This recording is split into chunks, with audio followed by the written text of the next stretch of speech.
Hi everyone, this is me, Priyanka Neela Krishnan. Welcome to Enterprise Security, Episode 7 on what is DSPM really. Cutting through the vendor noise on the fastest growing data security category. Right now, in your enterprise, there may be a copy of customer data sitting in Cloud Bucket nobody on your security team knows about. There is an old database snapshot from a 2019 migration with full PII unencrypted in cold storage. There is a development environment cloned from production with real social security numbers in it. All this is possible. And your DLP can't see any of this.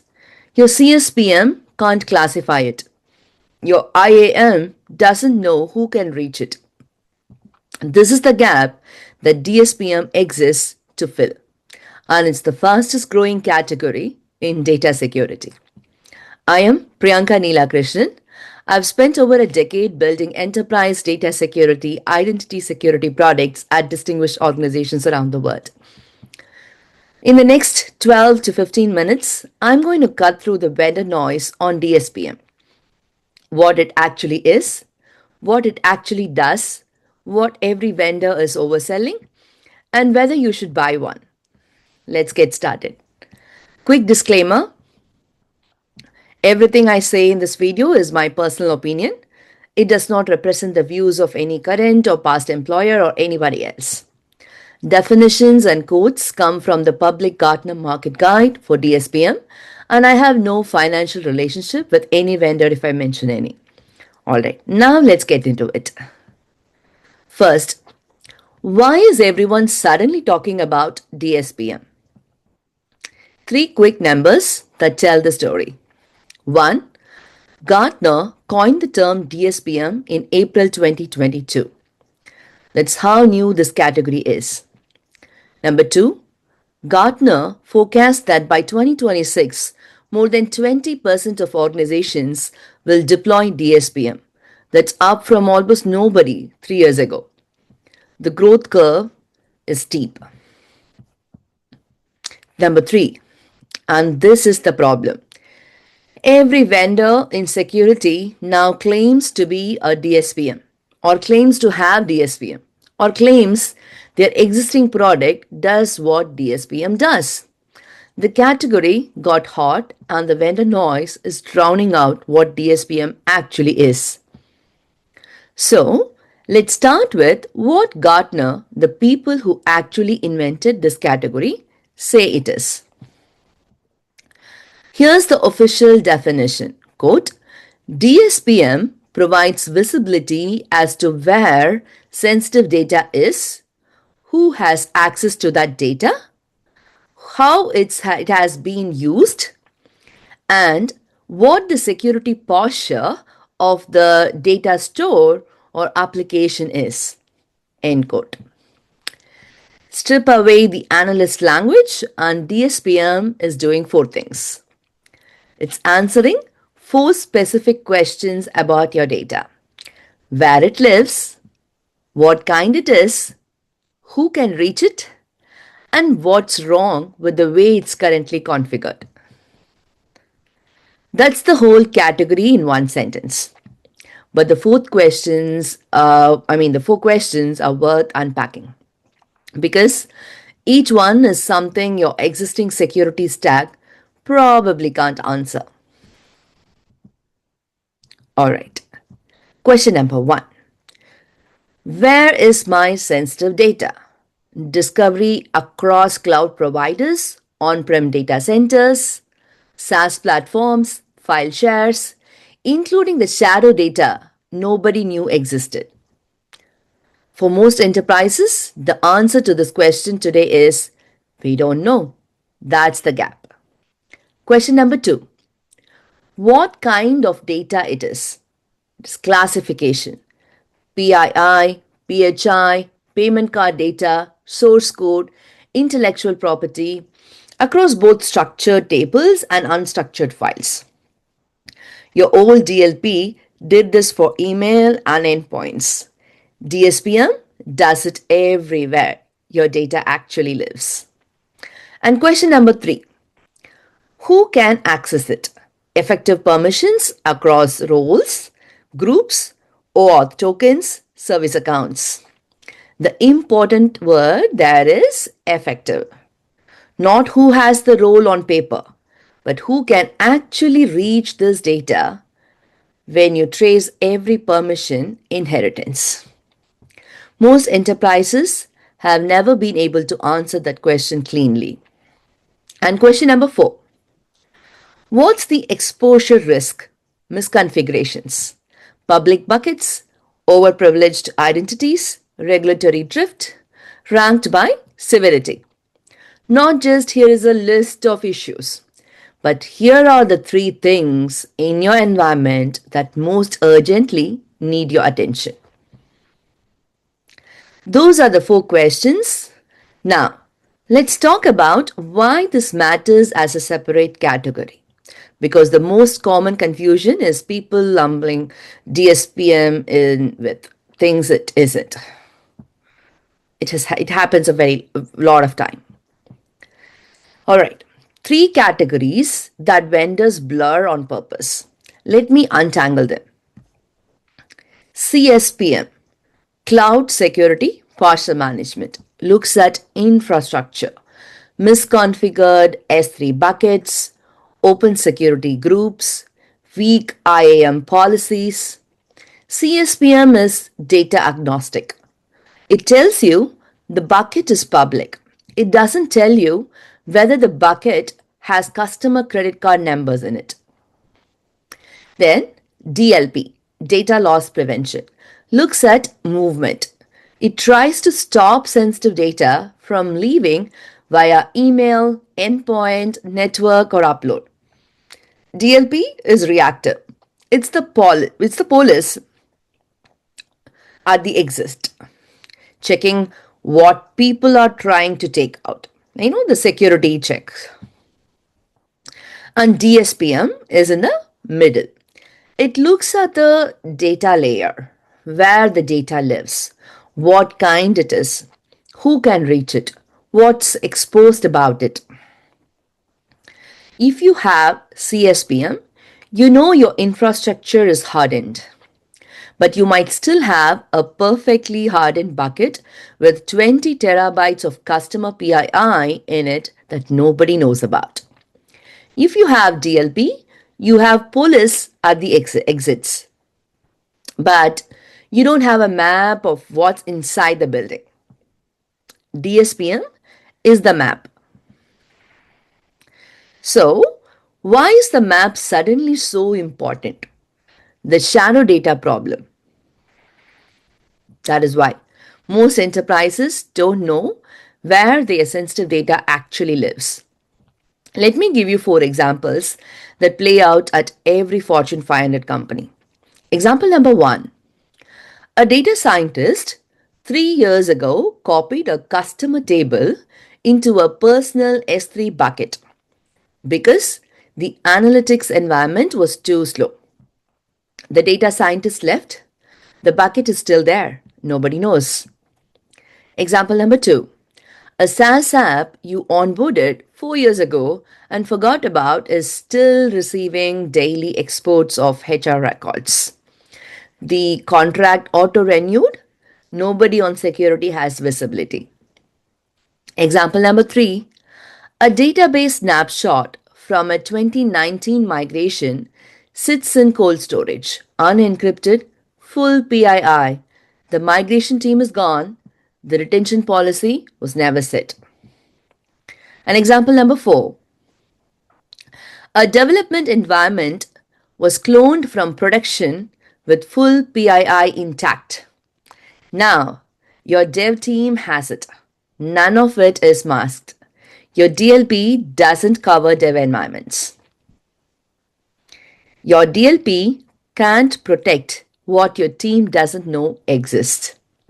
That's the whole reason DSPM exists as a category. Discovery first, then everything else. 5 stages. The first 3 are table stakes. Every DSPM does them. The last 2 are where vendors actually differ. Step 1. Discover. The platform connects to your cloud accounts, SaaS providers, on-prem data centers, and scans for data assets, including the ones you didn't know about. Step 2. Classify. It looks at the contents of those data stores and labels them. Personally identifiable information, health records, payment cards, source code, intellectual property, and so on. And step 3, map access. It traces who can actually reach each data set, through which roles, through which API tokens, with what level of permission. And step 4, assess risk. This is where the platform stops describing and starts prioritizing. Here are your 3 highest exposure data sets and why. And step 5 is remediate. And here's where I want to read you the most honest sentence in the entire 2025 Gartner Market Guide for DSPM.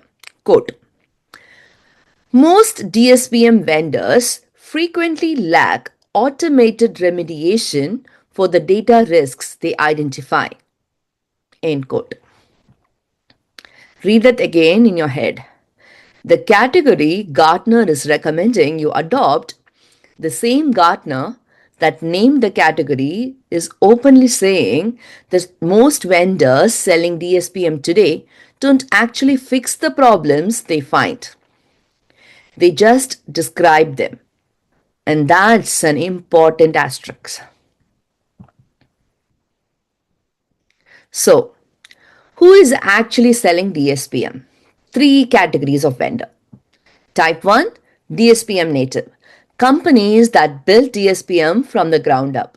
Sierra, Centra, Dig, which Palo Alto Networks acquired, BigID.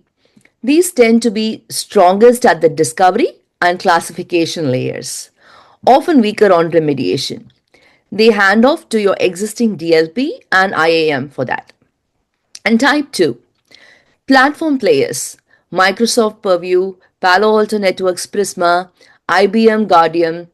DSPM has one feature inside a much broader security platform, strongest at integration with their own ecosystem, sometimes weaker on best of breed depth in any single area.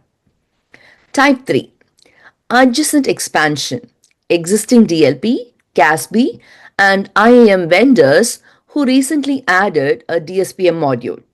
Some of these are real new investments, some are marketing relabels of features they have had for years. Verify carefully. None of these are wrong choices. They are different choices.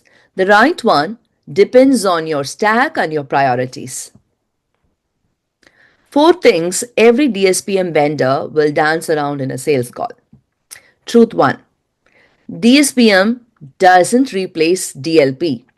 Discovery without enforcement is an expensive map. DSPM finds the problems. You still need DLP and IAM to do something about them. Truth number 2. Classification accuracy varies widely. Vendor demos use clean data sets. Your environment is messy. The same product that classifies with 95% accuracy on the demo might hit 60% on your actual data. Always test against a sample of your data, not theirs. Truth number 3. Remediation is the unsolved problem. Per Gartner, most DSPM vendors lack native remediation, so check. They integrate with your DLP, your IAM, your CASB. Quality of integration matters way more than the bullet point list of features. So check that. Truth number 4. DSPM for AI is the new positioning. Every DSPM vendor right now claims an AI security angle. Most of it is the same product with new marketing. Ask the vendor what changed in the engine, not what changed on the slide. All right. 5 questions to take into your DSPM POC. The answer will tell you everything. Question number 1. What's your classification accuracy on our sample data, not your demo data set? Question number 2. Show me one example where you remediate automatically end to end without integrating with another tool. Question number 3. How do you handle unstructured data, PDFs, source code, meeting transcripts versus structured tables? And question number 4. What does DSPM for AI actually do that your existing DSPM didn't do 6 months ago? Question number 5. If we don't buy your DLP or IAM or CASB, do we still get the full DSPM remediation flow? This last question reveals whether the vendor is really DSPM first or whether they are trying to sell you the rest of their stack. Practical question. Should you buy DSPM at all? Yes, if you don't know where your sensitive data lives. You're moving fast to cloud or AI. You have a regulatory audit coming and your compliance team is asking questions you can't answer. That's most enterprises right now. Maybe if you already have strong CSPM and DLP coverage on a small, well-known data estate. DSPM's marginal value depends on how much shadow data you actually have. If your data estate is genuinely well mapped already, DSPM is a smaller upgrade than the marketing suggests. And no, if you're a small organization, one cloud provider, no SaaS sprawl, no AI workloads, clear data ownership. DSPM is solving a problem you don't yet have. Buy it later when you do. All right. Here's what I want you to remember. DSPM is the map, DLP is the police, IAM is the gate. You need all three. Most enterprises have 2 of them. DSPM is the one that's missing. And buy it for what it actually is, visibility, not for what vendor promises it to be. The promise is automated, end-to-end, AI-powered, magical fix everything. The reality is a map. But a map is more than most enterprises have today. If this breakdown was useful, then subscribe. Honest takes on enterprise security from someone who builds the products. No vendor pitches, no hype, just what works. This is me, Priyanka Neela Krishnan. Until next time, see you and have a safe environment and have a secure, compliant, and great enterprise security. Bye.